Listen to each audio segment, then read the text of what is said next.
pendengar yang setia dan jemaat yang dikasihi Tuhan Yesus, hari ini kita akan sharing bersama tentang pembaharuan pikiran. Ya, jadi firman Tuhan itu bicara sebagai kita orang percaya, kita ini harus memperbarui pikiran kita supaya pikiran kita seperti pikiran Kristus. Ya, jadi mengalami pembaharuan pikiran itu merupakan sesuatu yang penting. Karena apa yang ada di dalam pikiran kita, itu yang terjadi di dalam hidup kita. Jadi kalau kadang pikiran kita itu negatif, pikiran kita itu nggak benar, itu juga akan terjadi dalam hidup saudara dan saya. Oleh karena itu mari kita ya belajar dari firman Tuhan. Ya, banyak orang terikat pikirannya oleh karena situasi dunia ini.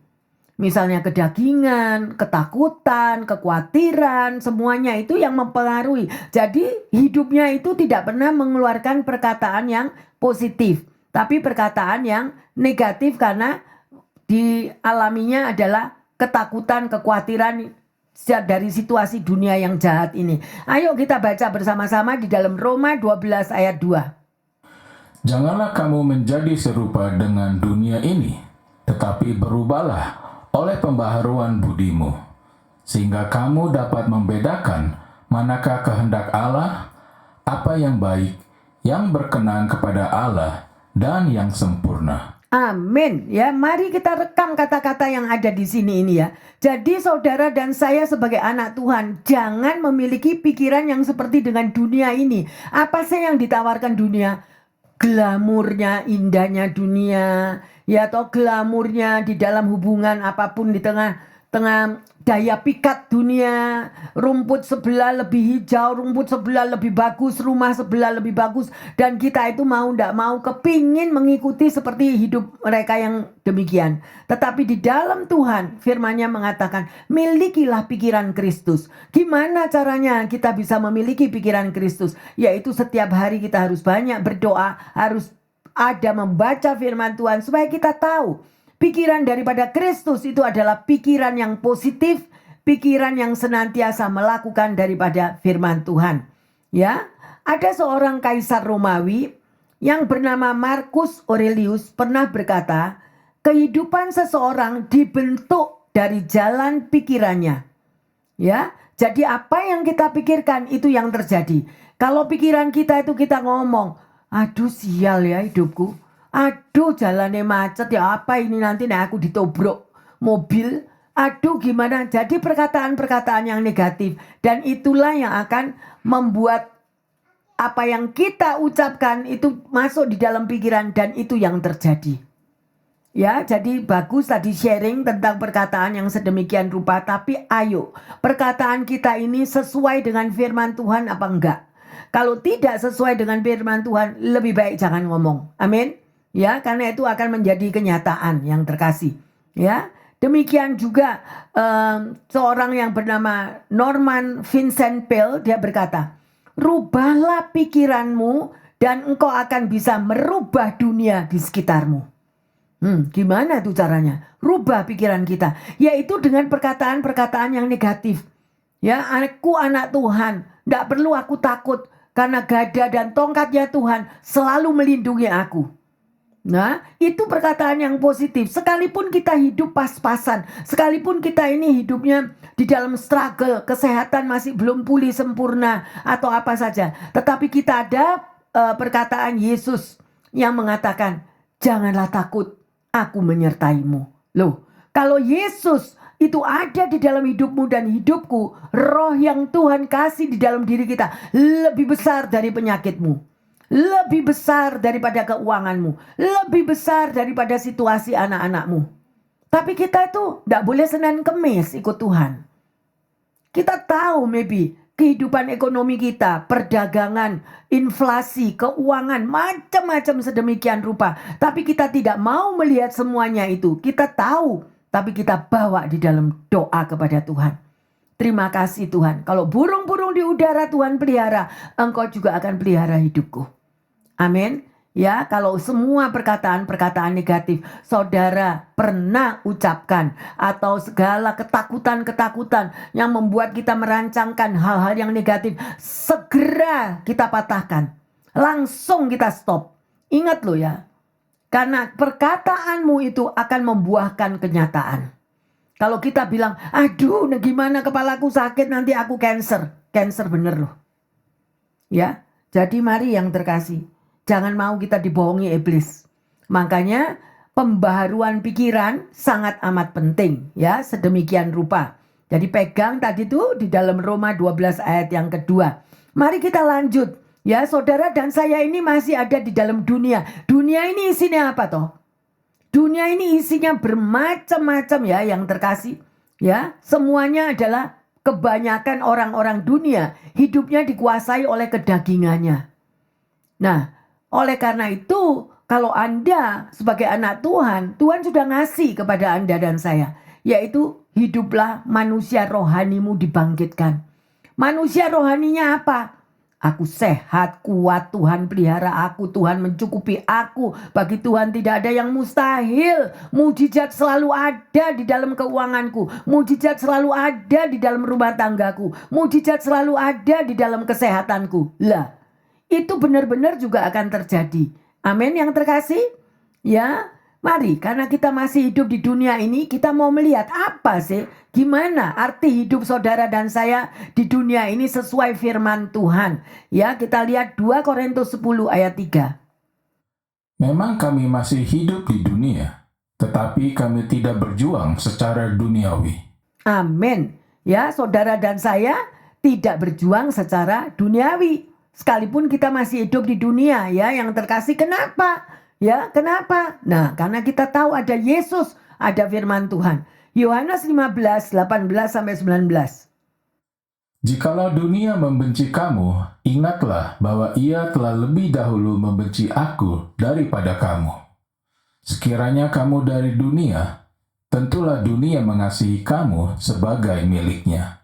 Tetapi karena kamu bukan dari dunia, melainkan aku telah memilih kamu dari dunia, sebab itulah dunia membenci kamu. Nah, ngerti ya, jelas ya. Makanya banyak perseteruan terjadi. Dan perseteruan terjadi itu juga tidak lepas di dalam gereja. Amin.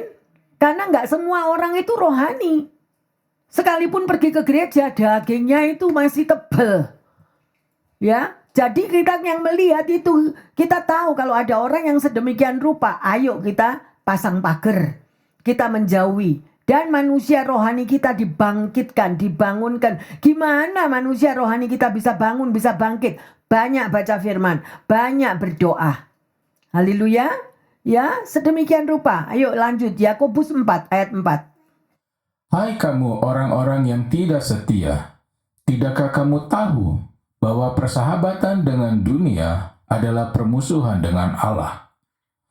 Jadi barang siapa hendak menjadi sahabat dunia ini, ia menjadikan dirinya musuh Allah. Nah, apa artinya saya sahabat dunia itu gimana? Bu Pendeta kok ngomongnya enak jadi sahabat dunia. Saya kan masih hidup di dunia. Yes, tapi saudara dan saya sudah dibeli lunas dengan darah Yesus. Jadi kita wajib kita hidup menuruti apa yang di dalam firman Tuhan. Amin yang terkasih. Ya, kalau firman Tuhan mengatakan sesuatu yang positif, ya kita jangan bicara yang negatif. Amin. Kita akan bicara lebih lanjut. Ya, saya dapat tadi pagi, ya, saya juga mendapatkan di dalam Ayub 3 ayat 25 itu mengatakan, apa yang kutakutkan itulah yang menimpa aku, dan yang kucemaskan itulah yang mendatangi aku. Ayo koreksi, pendengar dan jemaat yang dikasihi Tuhan. Apa yang saudara takutkan? Saudara takut kesehatanmu? Saudara takut keuanganmu? Saudara takut akan anak-anakmu? Apa yang engkau dan saya takutkan itu yang akan terjadi. Makanya kita harus melawan semuanya itu. Bersama Tuhan Yesus, aku lebih dari pemenang. Berarti Tuhan yang berperang bagi saudara dan saya. Amin. Ya, jadi yang setiap hari yang diserang ini pikiran nih loh. Ya, pikiran anak-anak Tuhan ini mesti didisiplin. Siapa yang tiap hari selalu mikir terus. Mungkin ada jawabannya. Lah Bu Pendeta ini gimana? Saya kan masih hidup. Lah orang hidup kok tidak boleh mikir. Loh, boleh kita mikir, tapi pikirlah yang positif. Pikirlah yang enak, yang sedap didengar, ya. Jadi karena kita ini masih hidup di dunia, pikiran kita ini loh diserang, ya, oleh suara-suara dunia. Apa sih suara dunia itu? Ketakutan. Waduh, di sana aku dengar ada kebakaran. Nanti rumahku bakal terbakar gimana? Jadi rumahnya ndak ada apa-apa. Dari kiri, kanan, muka, belakang, halaman sirami air semua. Ya, semua disirami air. Karena apa? Ketakutan kalau terjadi kebakaran, padahal ndak ada. Ya, kebakaran di daerahnya dia juga ndak ada. Jadi itu ketakutan bukan sesuatu yang positif. Ya, takut itu bukan dari Tuhan, ya yang terkasih. Ya, ayo kita mau mikirkan semuanya yang terbaik. Semua yang mulia yang daripada Tuhan. Seperti nanti Anda baca sendiri di Filipi 4 ayat 8. Ya, ayo saya mau tanya, apa sih yang ada di dalam pikiran saudara dan saya saat ini? Ya, dan pada waktu tadi pagi saya saat teduh, Tuhan itu kok bicara sama saya ya. Yaitu di dalam 2 Korintus 10 ayat 3 sampai 5. Memang kami masih hidup di dunia, tetapi kami tidak berjuang secara duniawi. Karena senjata kami adalah perjuangan, bukanlah senjata duniawi, melainkan senjata yang diperlengkapi dengan kuasa Allah, yang sanggup untuk menentukan benteng-benteng. Kami mematahkan setiap siasat orang dan merubuhkan setiap kubu yang dibangun oleh keangkuhan manusia untuk menentang perkenalan akan Allah. Kami menawan segala pikiran dan menaklukkannya kepada Kristus. Amin. Jadi kita mesti menguasai pikiran kita taklukkan pikiran kita di dalam Kristus. Ya, saudara dan saya jadi sudah tahu, pokoknya pikiran yang negatif, pikiran ketakutan, kekhawatiran, kebingungan itu bukan dari Tuhan. Ya, ayo kita mulai berubah yang terkasih. Bagaimana caranya pikiran Anda itu bisa diubahkan yang terkasih? Ayo kita baca di dalam 3 Yohanes 1 ayat yang kedua. Saudaraku yang kekasih, aku berdoa semoga engkau baik-baik dan sehat-sehat saja dalam segala sesuatu, sama seperti jiwamu baik-baik saja. Amin. Ya, jadi yang terkasih, baca ini dan direkam di dalam hatimu. Sekarang saya mau tanya, ada yang ngerti tentang jiwa enggak sih? Apa itu jiwa? Ya, jiwa itu terdiri dari pikiranmu, perasaanmu, dan kehendakmu. Ya, jadi pikiran kita itu bagaimana? Positif atau negatif? Perasaanmu gimana? Positif atau negatif? Ya, dan juga kehendakmu. Misalnya saudara, hari ini hari Minggu, rohnya berbicara, ayo kita mesti ke gereja. Tapi ada yang teman yang ngajakin, ayo kita lagi pergi ke mall, hari ini ada sale besar-besaran Thanksgiving, 90% off. Wah, pilih yang mana? Pilih mau cari sale yang 90%, apa kita mau ke gereja? Nah, itu ada semuanya di jiwa kita. Ya, dari jiwa itu terdiri dari pikiran, perasaan, dan kehendak. Kehendak itu aku mau apa, aku mau berbuat apa. Ya, sedemikian. Saya akan jelaskan yang terkasih. Ya, banyak sekali pikiran-pikiran kita itu yang salah. Ayo kita mau melihat lagi ada 5 karakter. Ya, karakter dasarnya tadi. Ya, daripada pikiran-pikiran yang salah. Seperti yang dikatakan di Roma 12 ayat 2 itu tadi. Yang mengatakan, jangan kamu menjadi serupa dengan dunia ini. Tetapi berubahlah pembaruan budimu. Sehingga kamu dapat membedakan mana yang maunya Tuhan, mana yang maumu. Lah, ini loh yang terkasih. Ya. Yang kedua, marilah kita berpikir sesuai mengikuti pimpinan Roh Kudus dan tidak mengikuti keinginan daging. Ya, yang gimana itu? Roma 8 ayat 5 dan 6. Sebab mereka yang hidup menurut daging memikirkan hal-hal yang dari daging. Mereka yang hidup menurut roh memikirkan hal-hal yang dari roh. Karena keinginan daging adalah maut, tetapi keinginan roh adalah hidup dan damai sejahtera. Nah, sudah ada ya, sudah ada prinsipnya ini. Keinginannya roh itu apa? Ya, hidup dan damai sejahtera. Tapi kalau keinginannya daging adalah maut nanti. Berakhir dengan maut. Jadi misalnya yang terkasih, kalau Anda berhadapan dengan orang Ya, orang yang negatif misalnya, Anda diserang, Anda di-attack gitu, ya nggak perlu dibalas. Biar Tuhan yang balas. Amin. Biar Tuhan yang balas. Karena setiap apapun yang kita lihat itu Tuhan tahu kok. Dia ada bersama-sama dengan saudara dan saya. Ya. Dan yang ketiga, pikiran yang selalu merenungkan firman Allah. Nah, sekarang pikirannya Anda di mana? Merenungkan firman Allah atau pikiran sakit hati terus? Nah, aku tadi malam digosip loh. Aku tadi malam diceritain dari Sabang sampai Merauke loh. Ada tuh ada? Ada. Ada karena banyak orang error. Bukan mau ngata-ngatai yang sedemikian loh. Saya yang sedih itu kalau terjadi perkataan-perkataan yang negatif. Kalau yang terjadi perkataan-perkataan mencaci maki, memfitnah, adu domba, gosip. Kok ada juga di dalam rumah Tuhan? Noh. Nyata atau nyata? Banyak ya. Kita tidak perlu munafik. Banyak. Tetapi barang siapa mendengar firman Tuhan ini, ayo berubahlah. Berubah. Karena setiap perkataan yang kita keluarkan, Tuhan tahu loh. Amin. Tapi buat mereka yang disakiti, buat mereka yang digosip, jangan sakit hati. Sampai males ke gereja hanya karena sakit hati. Yang rugi siapa? Kalau kita sakit hati, kita tidak mau ke gereja, itu engkau memusuhi Tuhan loh. Karena gereja itu adalah rumah Tuhan. Yang rugi kita sendiri, berkat kita hilang. Makanya masalah tidak selesai-selesai.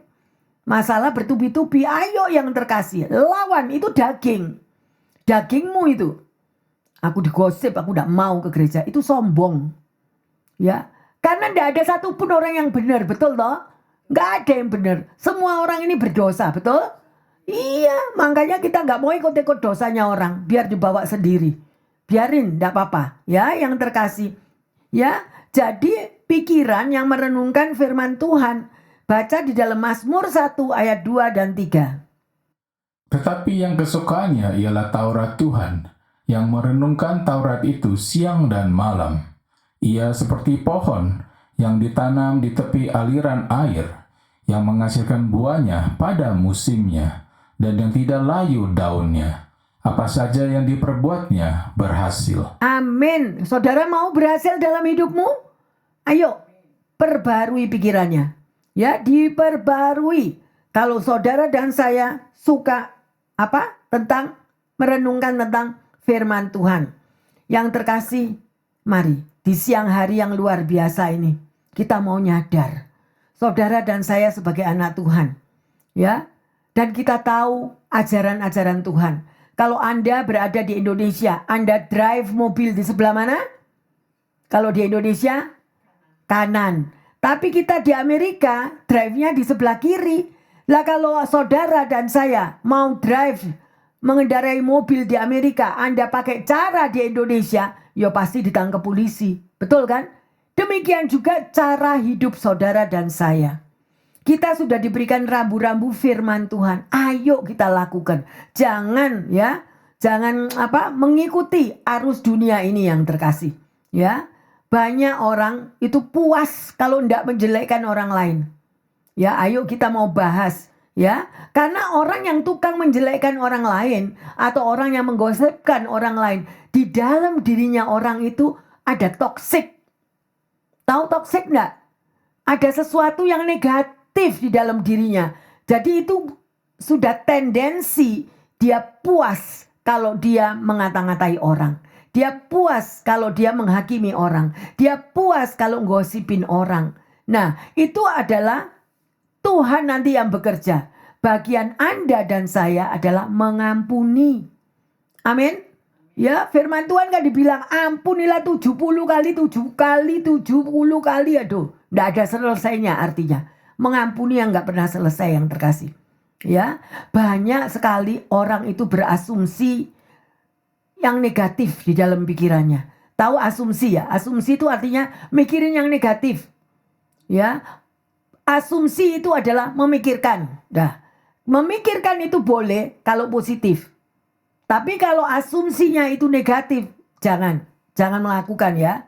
Ya, contohnya di tengah keluarga, ini sangat penting ya. Bagi keluarga muda, bagi yang sudah grandma, grandpa, kakek, nenek, please. Ini sangat amat penting. Karena banyak sekali kita membahas ini di dalam pertemuan para pastor, kita membahas ini.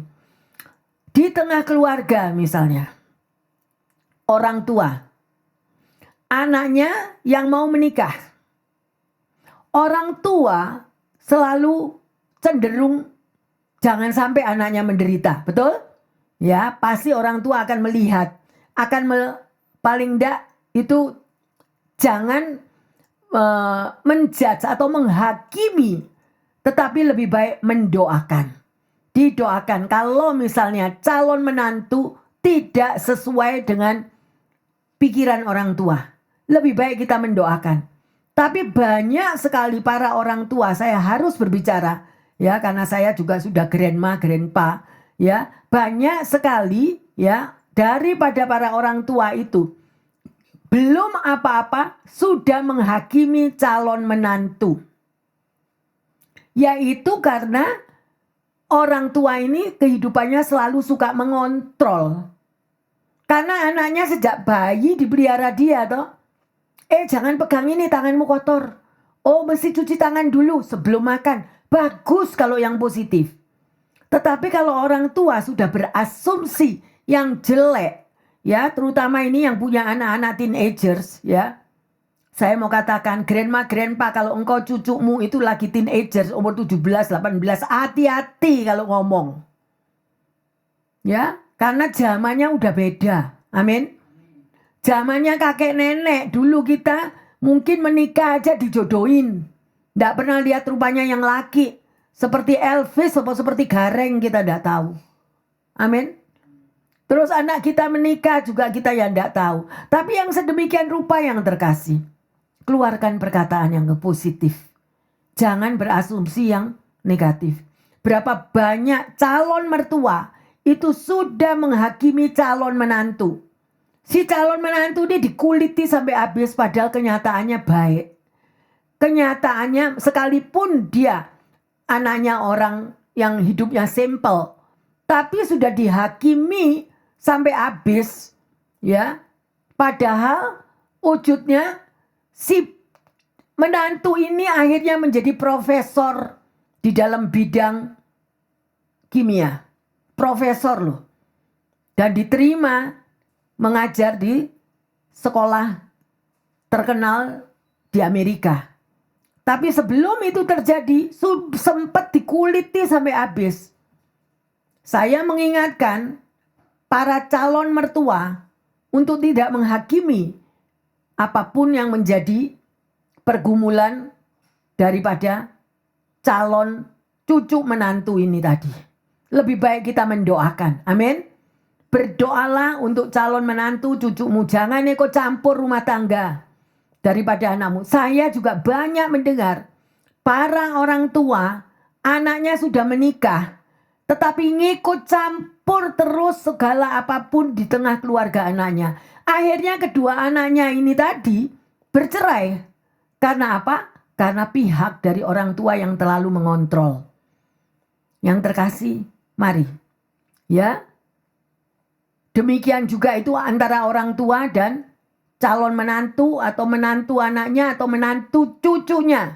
Itu udah dikulitin habis. Jangan ya. Para kakek nenek, hati-hati dengan pikiranmu dan perkataanmu. Nah, sekarang bagaimana dengan suami istri? Suami istri sama yang terkasih. Sebelum menjadi istri seseorang, ini anak si cewek ini sudah diindoktrinasi dari kecil sama orang tuanya. Kamu jangan mau ya, kalau suamimu nanti begini, begitu. Nah, itu. Terus ada lagi. Punya anak satu-satunya anak laki juga sudah diindoktrinasi oleh orang tuanya. Kamu nanti kalau menikah hati-hati ya, jangan sampai istrimu itu mengalahkan aku. Aku ini satu-satunya mamamu. Ya. Jangan jadikan istrimu itu kalau istrimu mau jadi princess, lebih baik jangan menikah sama dia. Loh, jadi anak ini sudah diindoktrinasi. Atau orang yang punya anak cewek, kamu ya jangan jadikan suamimu itu prince. atau pangeran. Ingat, kamu punya papa, jadikan papamu itu pangeranmu dulu. Lah, itu sudah diindoktrinasi anak itu mulai dari kecil, gak ngerti apa-apa itu loh. Itu sudah diindoktrinasi. Akhirnya apa? Anak ini menikah, tidak pernah akan bahagia. Kenapa? Karena asumsi yang sudah, pikiran yang ada di dalam pikirannya sejak kecil udah ditanam oleh orang tuanya.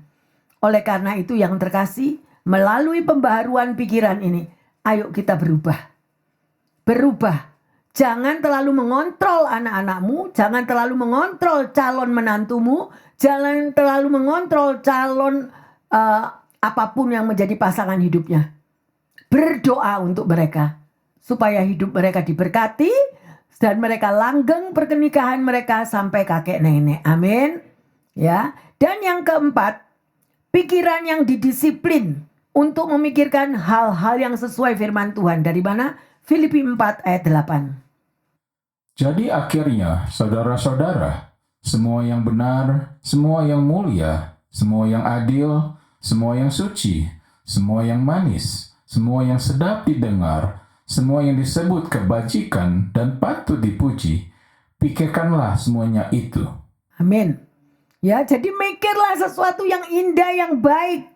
Ya, jangan mikir lagi yang hal-hal yang negatif yang terkasih. Lanjut di dalam Kolose 3 ayat 2. Pikirkanlah perkara yang di atas, bukan yang di bumi. Ya, jadi mikir seperti pikiran Tuhan, pikiran yang di atas itu seperti pikiran Tuhan. Ya, jadi sekali lagi saya ingatkan, ya karena pendengar yang setia maupun jemaat, ada yang memiliki keluarga sudah, ada yang sudah posisinya menjadi kakek nenek, ada yang posisinya sudah suami istri, sudah menikah, bahkan keluarga-keluarga muda.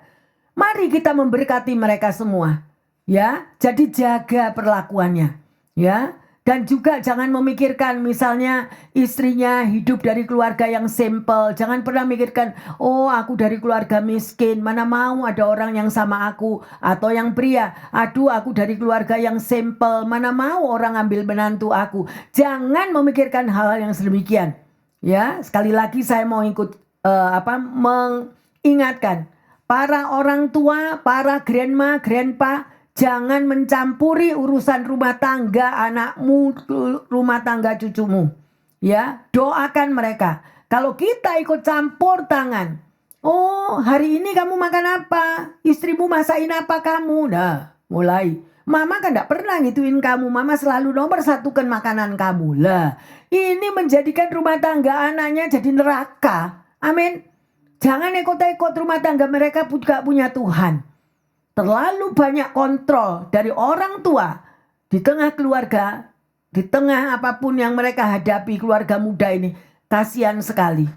Hidup mereka tidak akan bahagia. Ya, yang terkasih, singkirkanlah semua pikiran-pikiran yang negatif. Doakan menantumu, doakan anakmu agar hidup mereka itu berbahagia.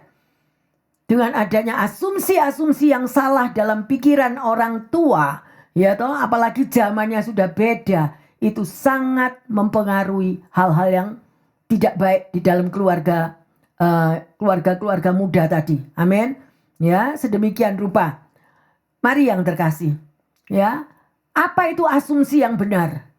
Asumsi yang benar yaitu kita bisa mengenali asumsi yang salah. Asumsi yang salah itu apa? Ya ini pikiran yang belum apa-apa sudah menuduh menantunya gak karu-karuan. Ya, menantu yang negatif, menantu yang tidak baik, menantu yang bla bla bla bla, makannya kebanyakan sampai habis makan tidak bisa berdiri. Nah, itu loh lah suka-sukanya sih. Ya, jangan ngikuti campur yang sedemikian rupa yang terkasih. Ya, kita mau melihat asumsi yang salah kita buang. Ya, singkirkan pola pikir yang negatif, itu sangat tidak baik. Ganti semua pendapat itu dengan firman Tuhan. Ya, yang terkasih. Ya, asumsi yang benar itu adalah bisa mengenali. Ya, tolak yang tidak benar. Itu asumsi yang benar. Asumsi yang salah, sekali lagi, jangan memikirkan hal-hal yang negatif. Amin. Ya, hari ini pendengar yang setia dan jemaat yang dikasihi Tuhan, kita sudah belajar ya apa yang kita pelajari di dalam pembaharuan pikiran kita. Pertanyaannya, bagaimana saudara dan saya bisa menjaga pikiran sesuai dengan yang diajarkan oleh firman Tuhan? Yuk, gimana caranya jaga pikiran kita? Ya, sesuai firman. Yang kedua, bagaimana kita bisa membedakan mana kehendak Allah dan yang berkenan kepada Tuhan? Pikiran yang gimana? Yang itu sesuai kehendak Tuhan dan yang berkenan menyenangkan Tuhan. Jangan mengikuti pola dunia ini. Jangan berasumsi yang negatif, ya.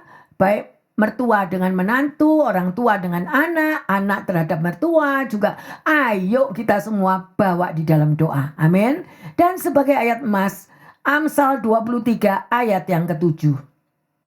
Sebab seperti orang yang membuat perhitungan dalam dirinya sendiri, demikianlah ia. Silakan makan dan minum, katanya kepadamu. Tetapi ia tidak tulus hati terhadapmu. Ya, jadi kita tahu yang terkasih kenapa ada perkataan yang sedemikian dan ini sudah tertulis di dalam firman Tuhan. Ya, seperti orang yang membuat perhitungan dalam dirinya sendiri. Ya, jadi berarti sudah ada asumsi di dalam pikirannya. Mulutnya begitu sweet, mulutnya begitu manis, kiri-kiri sayang-sayang, kanan-kanan sayang-sayang, tapi di belakang udah seperti ayam yang dicabuti bulunya. Ada atau ada? Ada. Jangan percaya perkataan sayang itu yang terkasih. Biar Tuhan Yesus yang menyayangi saudara dan saya. Amin. Ya, bayangkan, silakan makan dan minum. Loh, katanya kepadanya. Tetapi apa? Ia tidak tulus hati kepadamu. Jauhilah orang itu. Mazmur 1 pegang. Ya, jangan duduk dalam kalangan orang fasik. Ya, pasang pagar. Ya, sedemikian rupa saya menasehatkan sekali lagi bagi kalian yang ada di tengah komunitas. Tidak ada komunitas yang sempurna. Amin. Juga tidak ada keluarga yang sempurna. Pokoknya kalau ada yang negatif, ampuni mereka, doakan mereka. Amin. Ya, luar biasa yang terkasih. Jadi kita tahu sekarang bahwa pikiran itu sangat menentukan jalan hidup saudara dan saya. Bagaimana kita bisa menilai orang lain juga itu dari pikiran yang benar. Amin. Mari kita satu dalam doa. Ya Tuhan, kiranya semakin bertambahnya usia kami. Dengan bertambahnya kami melihat firman-Mu yang begitu dalam dan luas. Kami semakin melihat dengan jelas apa yang menjadi kehendak Tuhan di dalam hidup kami. Dan hamba berdoa secara khusus Tuhan, bagi para pendengar dan jemaat yang Kau kasihi, agar mereka bisa menjaga pikirannya dari pikiran-pikiran duniawi dan tidak tertarik akan jebakan daripada glamurnya dunia ini. Tuhan, kami percaya bahwa apapun Tuhan, setiap kami memiliki kelemahan. Tetapi kami mau apabila Roh-Mu yang luar biasa itu bertata di dalam tubuh jiwa roh kami, maka kami akan tetap kuat. Karena terang Kristus itu semakin bersinar di dalam hati dan pikiran kami. Dan kami mau diubahkan setiap hari Bapa, supaya pikiran kami menjadi pikiran seperti pikiran-Mu. Beri hati kami mampu untuk mengampuni Tuhan orang yang sudah menyakiti hati kami. Orang yang sudah Tuhan, apapun di dalam perkataan-perkataan negatif, cabut semuanya Tuhan. Sehingga hati-Mu saja yang ada di dalam hati kami. Pikiran-Mu saja yang ada di dalam pikiran umat-Mu. Terima kasih Tuhan. Berikan kami roh bijaksana Tuhan. Semakin hari kami semakin bijaksana. Dan kami mampu melakukan sabda-Mu. Terima kasih Bapa. Hamba berdoa secara khusus bagi mereka yang kekurangan kesehatan. Engkau tilik Tuhan. Engkau senantiasa boleh menjamah, mengurapi dari ujung rambut sampai telapak kaki mereka. Baik mereka yang ada di rumah sakit, di hospital, ataupun yang ada di rumah-rumah. Tangan-Mu yang berlubang paku itu dan darah Yesus akan membalut dari ujung rambut sampai telapak kakinya. Sehingga semua sakit penyakit itu boleh disembuhkan di dalam nama Yesus. Mujizat tetap ada dahulu, sekarang, sampai selama-lamanya. Terima kasih Tuhan Yesus. Hamba berdoa juga bagi mereka yang mengalami financial dalam struggle. tolong Bapa, kuasa-Mu, karena Engkau adalah Jehovah Jireh, mampu mengadakan dari yang tidak ada menjadi ada. Kalau burung-burung di udara Tuhan pelihara, demikian juga ekonomi anak-anak-Mu semua, ekonomi para pendengar, ekonomi daripada jemaat yang lagi rindu pemulihan, yang rindu akan terobosan, jawaban doa di dalam keuangannya, di dalam ekonominya, di dalam nama Yesus. Berkatalah sepatah kata saja Tuhan, maka semua keuangan mereka boleh dipulihkan. Cabut ketakutannya, cabut kekhawatirannya. Hidup kami tidak bersandar kepada company kami, kepada perusahaan anak-anak-Mu, tetapi hidup mereka bersandar hanya kepada Engkau Bapa. Karena nafas hidup-Mu sudah Kau berikan kepada setiap kami. Oleh karena itu, apa saja Tuhan yang boleh kami rasakan adalah berkat khusus dari surga menjadi bagian umat-Mu. Terima kasih sehingga mereka boleh dipulihkan, ada mujizat di dalam keuangan, di dalam finansial, dan mereka boleh mengagungkan nama-Mu, bahwa Tuhan yang kami sembah adalah Tuhan yang senantiasa mencukupkan segala kebutuhan hidup anak-anak-Mu. Terima kasih Tuhan. Hamba berdoa secara khusus bagi mereka yang mengalami hubungan sosial yang kurang baik, baik antara suami istri, antara mertua dengan menantu, antara saudara bersaudara. Tuhan tolong, biarlah roh pengampunan ada di dalam diri setiap mereka. Sehingga kasih Tuhan itu boleh meluber di dalam kehidupan mereka ya Tuhan. Mampu mengampuni Tuhan. Karena kami tahu apabila kami tidak mengampuni, maka Tuhan juga tidak mengampuni kami. Terima kasih Roh Kudus untuk firman yang sudah ditaburkan. Dan kami mau semua pikiran-pikiran anak-anak-Mu yang menjadi pendengar dan jemaat diperbarui pada siang hari ini. Dan hidup kami akan diubahkan total Tuhan. Terima kasih Tuhan untuk terobosan-terobosan yang baru akan terjadi. Karena pikiran kami sudah diubahkan. Dan semuanya itu Tuhan akan menghasilkan suatu kehidupan yang benar. Kehidupan yang luar biasa. Karena identitas baru kami adalah di dalam Engkau mengajarkan bagaimana cara kami berpikir ya Tuhan. Karena pembaharuan pikiran itulah yang akan membawa terobosan rohani. Terobosan di tengah keluarga. Sehingga kami semua boleh mengalami kehidupan yang berbahagia di dalam nama Tuhan Yesus. Terima kasih Bapa. Di dalam nama Tuhan Yesus. Hamba berdoa dan mengucap syukur. Haleluya. Amin, amin, amin. Pendengar dan jemaat yang terkasih, ya, mari mulailah kita merenungkan saat ini untuk hidup di dalam pembaharuan pikiran. Jangan lagi mau hidup dari masa-masa zamannya Siti Nurbaya, zamannya Perang Dunia Kedua, zamannya Perang Dunia Pertama, gempa bumi, tanah longsor. Buang semuanya. Bersama Tuhan Yesus, hidup saudara dan saya dipulihkan. Ada amin? Tuhan Yesus memberkati kita semua. Haleluya. Amin, amin, amin.